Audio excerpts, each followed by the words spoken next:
Olá, está no ar Direito em Foco, programa de debates e entrevistas de assuntos jurídicos relevantes. Hoje nós vamos conversar um pouquinho sobre o papel conciliatório do Poder Judiciário, da Justiça.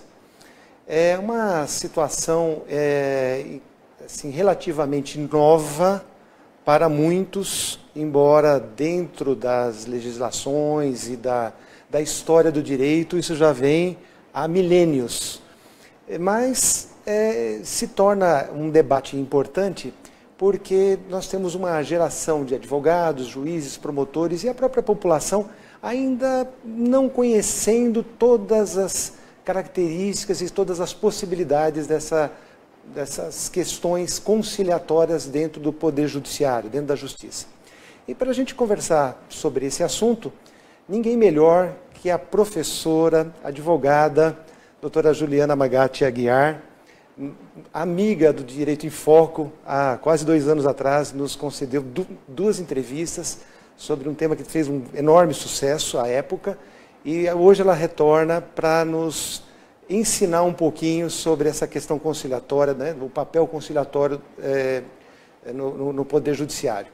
A doutora Juliana, ela me passou o currículo dela, eu falei, doutora, eu vou ter que cortar uma parte aqui, porque o seu currículo é vasto, apesar da idade, pelo menos perto do apresentador, né? Uma jovem advogada, jovem professora. Ela é formada, formada já há muitos anos, desde 2008, e tem formação em pós-graduação em Direito Civil, Processo Civil, Empresarial, com capacitação no ensino superior. É membro efetivo da Comissão de Direito de Processo Civil da OAB do Estado de São Paulo, presidente da Comissão de Direito Civil da OAB de São Bernardo do Campo, professora universitária e em uma das faculdades em que ela é professora, ela é coordenadora do curso de Direito. Então, e tem outros, outros predicados aqui na qualificação da doutora Juliana, que não vai dar tempo de falar, que senão a gente não vai para o assunto mais importante, que é a questão do papel conciliatório. Doutora Juliana, muito obrigado por ter aceito o nosso convite. É um prazer tê-la novamente no programa Direito em Foco. Prazer é meu. Muito obrigada, doutora Niovaldo, pelo convite. Agradeço também o convite da doutora Rose Molitor, que me presenteou mais uma vez com a visita aqui. É uma honra estar aqui novamente. Muito obrigada. O presente é para nós. Então, doutora, a gente conversou, uma conversa muito animada antes do programa iniciar. Acho que a gente pode começar a gravar essas conversas aqui e a gente vai ter um assunto bem interessante também para o nosso público. Mas a gente estava conversando que a essência, né, da justiça, ou a razão da sua existência é de que existem conflitos.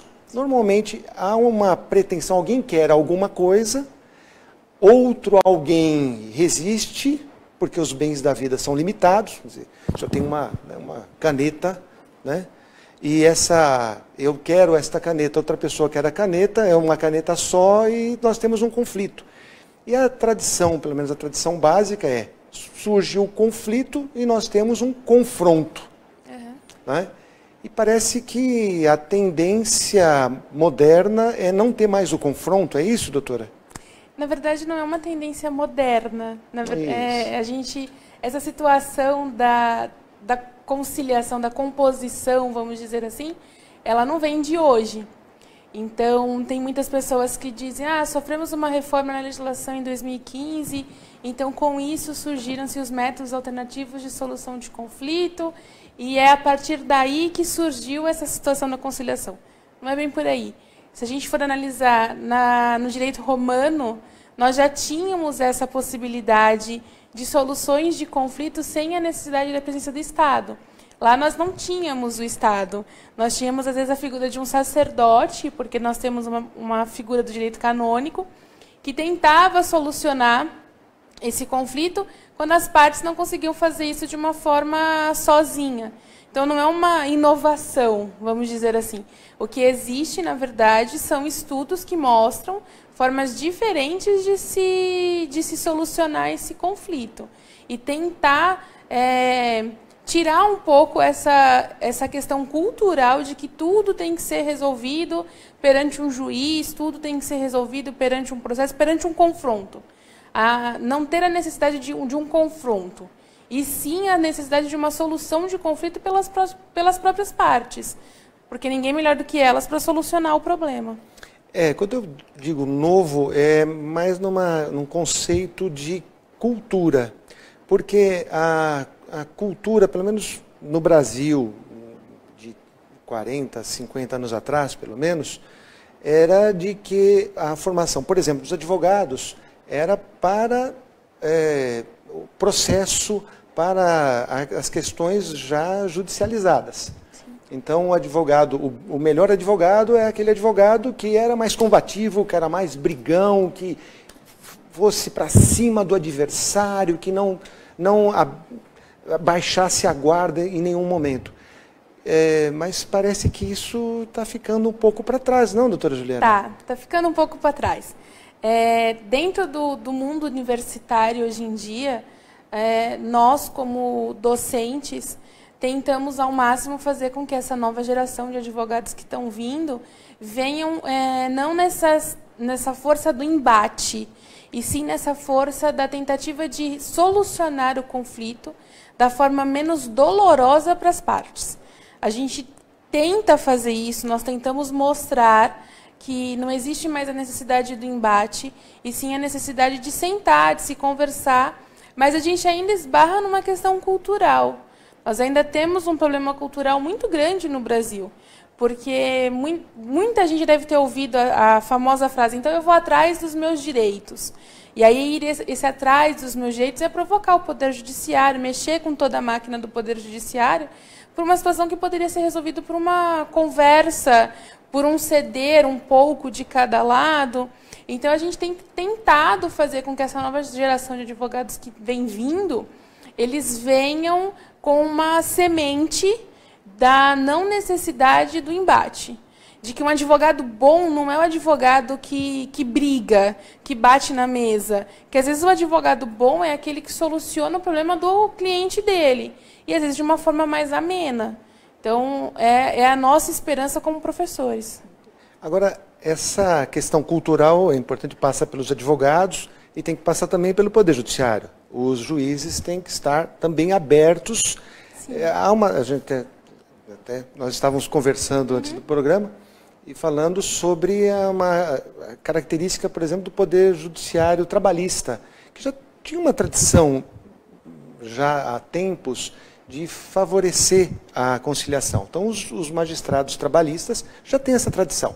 Não estou dizendo que são melhores ou piores que qualquer outro ramo da magistratura, mas estou dizendo que é uma característica dos trabalhistas.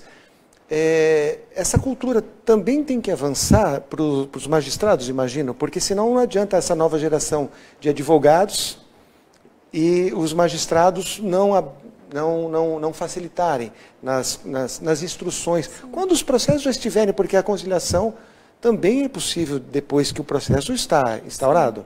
A conciliação, na verdade, doutora, ela é possível a qualquer momento. Independente do processo já existir ou do processo ainda não existir, é possível fazer a conciliação. Nós temos as pré-processuais, então eu ainda não provoquei o Poder Judiciário para tentar solucionar isso, e eu tenho aquela que existe quando o processo já está correndo. A gente tem uma vantagem com essa situação agora dos magistrados, é que com a reforma do Código de Processo Civil que aconteceu em 2015, apesar de já serem 5 anos, para nós é recente no direito, o artigo 3º trouxe no texto de lei, dizendo da necessidade de que advogados, juízes e Ministério Público trabalhem em conjunto na aplicação dos métodos alternativos de solução de conflito nos casos. Então, a própria lei já exige que o magistrado tenha essa cultura de tentar solucionar sem uma sentença.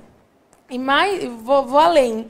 Nos casos de direito de família, o Código de Processo Civil fala que é obrigatório a necessidade de uma tentativa de conciliação antes de uma judicialização. Então, a gente tem um texto de lei dizendo da necessidade de que isso aconteça. Então, também precisa trabalhar com a cultura do juiz que vai cuidar disso, mas a gente tem um amparo legal aí para trabalhar. Agora, me parece que essas normas mencionam uma intenção. Agora, com a reforma do Código de Processo Civil, foram dadas ferramentas ou foram aperfeiçoadas ferramentas para que essa conciliação aconteça? Foram criados novos mecanismos ou novos procedimentos para isso? O que surgiu com a reforma, o que já existia, mas que agora é aplicado de uma forma mais corriqueira, são os métodos alternativos de solução de conflito, conciliação, mediação e arbitragem. O Código de Processo Civil em si, ele informa que conciliadores e mediadores devem ser equiparados aos auxiliares da justiça. Só que auxiliares da justiça não de forma fixa, de forma eventual. Então, nós não somos concursados. Eu sou conciliadora pelo Tribunal de Justiça. Faltou isso no seu currículo. Eu sou conciliadora registrada no CNJ, participo de sessões de conciliações em Sejusc. Então, o que nós temos são cursos necessários a serem feitos, a gente passa por um estágio também, e somos considerados auxiliares da justiça de forma eventual. Não somos auxiliares fixos. Então, o Código de Processo Civil traz a figura do conciliador e do mediador como auxiliar da justiça. Mas ainda nos falta, às vezes, espaço para a gente poder trabalhar. Né? Ainda falta, quando eu digo espaço, é espaço físico mesmo, para que a gente possa trabalhar. Agora, essas ferramentas que estão na lei, elas vão auxiliar a conciliação. Agora, ela vai atingir esse objetivo nesses 5 anos de implantação? Ela já está rendendo frutos ou ainda nós dependemos da cultura dos magistrados, dos advogados e da sociedade? Não, nós já temos muitos frutos colhidos. Né? Hoje em dia a gente tem a figura do Sejusc espalhado por vários lugares. Né? A gente tem a figura de muitos magistrados que encaminham primeiramente para o Sejusc, para posteriormente adentrar-se numa sala de audiência. E em muitos casos a gente consegue uma solução no Sejusc de uma forma super tranquila, super fácil. Então, a gente já tem vários frutos a serem colhidos, em especial dentro do direito de família. Perfeito. Então, isso já acontece. Ótimo. Eu vou abusar um pouquinho da professora Juliana Magatti Aguiar e vou fazer uma pergunta para a senhora, para que o público todo possa entender. A senhora falou em conciliadores, em mediadores, em árbitros. Então, eu gostaria que a senhora explicasse um pouquinho para nós aqui a diferença de um do outro, para que serve, para que as pessoas possam ter uma noção um pouco melhor. Mas eu gostaria que a senhora explicasse isso depois dos nossos intervalos. Daqui a pouquinho a gente volta. Fique aí. Olá, estamos de volta com o programa Direito em Foco, programa de debates, entrevistas e assuntos jurídicos relevantes. Hoje nós estamos falando sobre o papel conciliatório, ou o papel da conciliação na justiça. E quem está dando uma aula é a professora Juliana Magatti Aguiar, que no primeiro bloco nos explicou a questão da cultura conciliatória, ou a falta dele, ou o caminhamento que nós estamos tendo, né, para a melhoria, para que a gente possa atingir um maior número de conciliações. Falando também, né, a doutora Juliana nos explicou sobre a nova legislação, né, decorrente da reforma do Código de Processo Civil, que há alguns anos já está em vigor. E ela mencionou aqui arbitragem, mediação, conciliação. Ela falou 3 palavras aqui, e aqueles que não são da área do direito podem ter ficado em dúvida o que é um, o que é outro, qual a diferença. Então, doutora Juliana, vamos abusar um pouquinho aqui da senhora como professora e nos explicar, né, explicar para o nosso público a diferença, para que serve um, em qual área ele é mais aplicável ou não, por gentileza. Nós temos 3 métodos alternativos de solução de conflito. A gente tem a conciliação, nós temos a mediação e temos a arbitragem. Eu vou começar pela arbitragem, porque a arbitragem tem legislação própria. Então, a gente tem a 9307 de 96, é a lei que fala da arbitragem. Não que ela não esteja no Código de Processo Civil, ela se encontra, mas a gente tem uma forma própria de poder trabalhar com ela. Quando eu falo de arbitragem, a gente está trabalhando normalmente com contratos empresariais. 90% dos casos que nós aplicamos arbitragem são contratos que envolvem grandes empresas ou questões empresariais.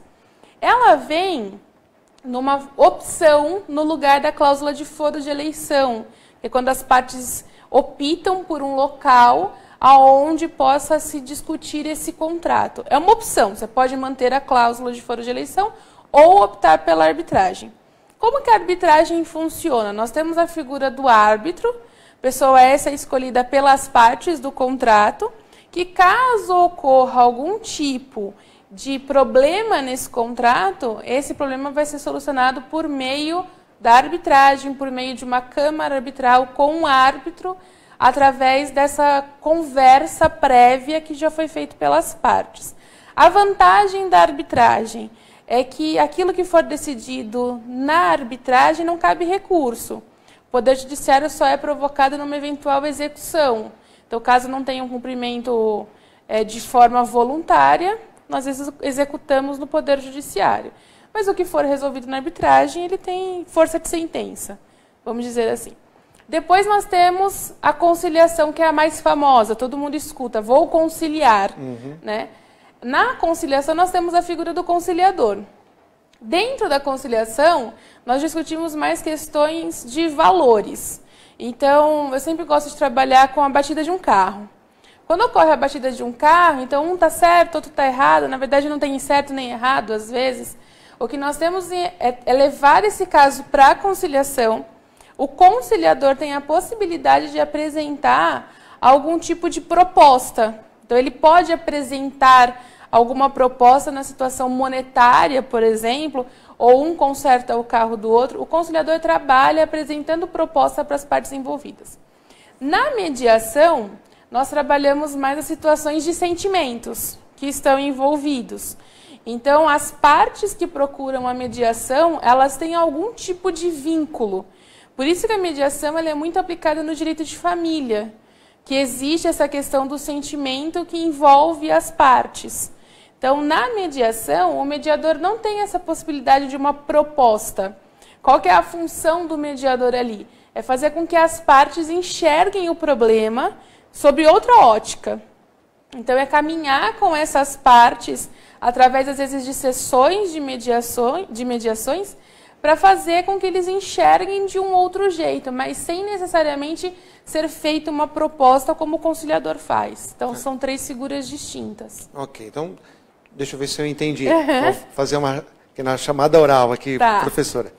Então, no caso da arbitragem, o árbitro é escolhido de comum acordo antes de uma demanda, antes de um problema. Tá lá, faz o contrato, diz, ó, se a gente tiver algum tipo de problema, é o Zé, o João, o Joaquim, a Câmara Arbitral tal é que vai resolver. Sim. Não tem nada a ver com o Poder Judiciário. Deu o problema, eu procuro lá esse local que foi escolhido, e ele, tal qual um árbitro de futebol, vai dizer, foi falta, foi pênalti, você está certo, você está errado, e essa decisão não tem VAR. Essa decisão, o VAR, né, na questão do futebol, né, a revisão, não tem revisão aqui pelo Poder Judiciário. O que nós temos, só para complementar a arbitragem, o que nós temos é a seguinte situação. Caso o autor, aquele que vá reclamar do contrato, não procure a arbitragem, procure o Poder Judiciário, cabe ao réu, então, dessa ação, alegar a existência de uma cláusula arbitral por meio da sua defesa. Porque se ele não alegar, o Poder Judiciário não pode negar o processo. Perfeito. E nem encaminhar diretamente para a arbitragem. Perfeito. Agora, então, a arbitragem eu acho que está muito claro. Então, no caso da conciliação e da mediação, já faz mais parte do Poder Judiciário. Sim. Então, são formas conciliatórias ou formas de harmonização que estão no Poder Judiciário. E então, no caso da conciliação, a parte pode sugerir, o conciliador pode sugerir. E na mediação, porque envolve afetos, sentimentos, é mais um facilitador. Isso. Seria isso? Seria isso. Ok. Agora, como é que a parte, o jurisdicionado, né? Aquela pessoa que tem um problema, eu quero fazer arbitragem, a mediação, eu quero ir para o juiz, como é que funciona na prática, doutora? Como é que funciona? Na prática, vou começar novamente pela arbitragem. Se já existir uma cláusula de arbitragem no contrato, trazendo para uma linguagem mais fácil. Se existiram no contrato, se existe uma cláusula informando que aquele contrato tem de ser resolvido pela arbitragem, então cabe à parte que está se sentindo prejudicada encaminhar isso para a Câmara Arbitral que consta do contrato. Na arbitragem é dessa forma que tem que funcionar. E aí, como eu disse, caso a parte que se sente prejudicada não faça isso e encaminhe para o Poder Judiciário, cabe à parte contrária comunicar ao Poder Judiciário da existência de uma cláusula arbitral no contrato. Na conciliação, nós podemos ter ela tanto pré-processual como já nos processos.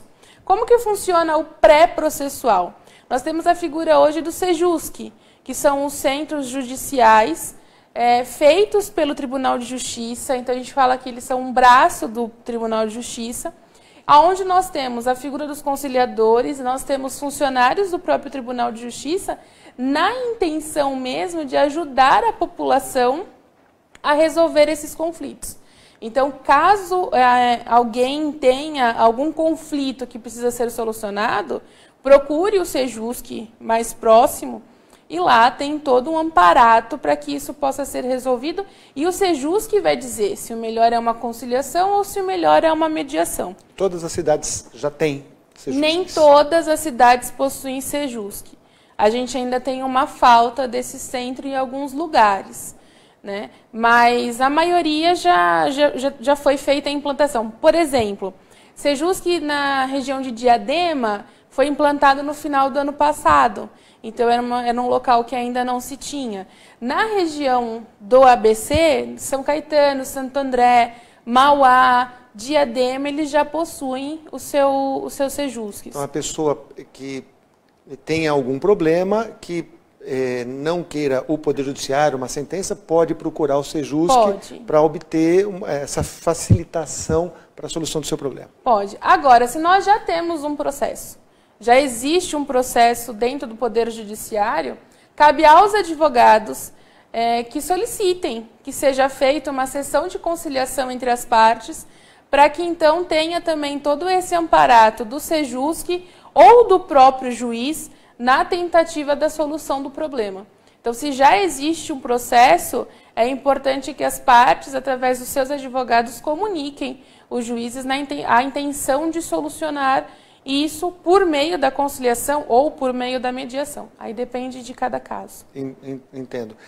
Bom, lamentavelmente o nosso programa está chegando ao fim e ainda com tantas questões que a gente poderia conversar, porque parece que é a solução para uma sociedade como a nossa, cheia de conflitos, cheia de problemas, e uma cultura de litígio que precisa ser mudada, e professores conscientes como a senhora, como tantos outros que nós temos, têm visitado nosso programa, todos sempre falando no mesmo sentido, de que a sociedade não pode ser uma sociedade só combativa, tem que encontrar suas próprias soluções, como o senhor disse, porque tem muito sentimento, muita afetividade também, muita emoção, que às vezes uma solução dada por uma sentença não vai resolver. Às vezes é importante mesmo, quem tem que achar uma solução são as partes. Ninguém melhor no mundo para resolver o seu problema do que você. Então, por isso que é importante que as partes consigam resolver e trazer uma solução para esse conflito existente. Perfeito. Doutora Juliana, mais uma vez um prazer tê-la recebido. Prazer foi meu. Muitíssimo obrigado. Com certeza foi uma entrevista que esclareceu muitas pessoas, muitos até da área jurídica, muitos não da área jurídica, com a sua facilidade de se expressar, de explicar tudo isso. Então, as pessoas que assistem o programa Direito em Foco tiveram hoje aqui um grande presente com a sua presença. Muitíssimo obrigado. Imagina, eu que agradeço. Espero contar com a senhora numa próxima oportunidade. Só chamar. Perfeito. Então, você que nos assiste no programa Direito em Foco, continue nos prestigiando. Estamos na TV Grande ABC, pelo Facebook, pelo Instagram, pelo canal 48 da NGT e pelas redes sociais. Mande aí as suas perguntas, as suas sugestões de pauta. Estaremos sempre às ordens aí para fazer aquilo que você quer e que você gostaria que nós apresentássemos, ok? Então, até lá com próximo programa Direito em Foco.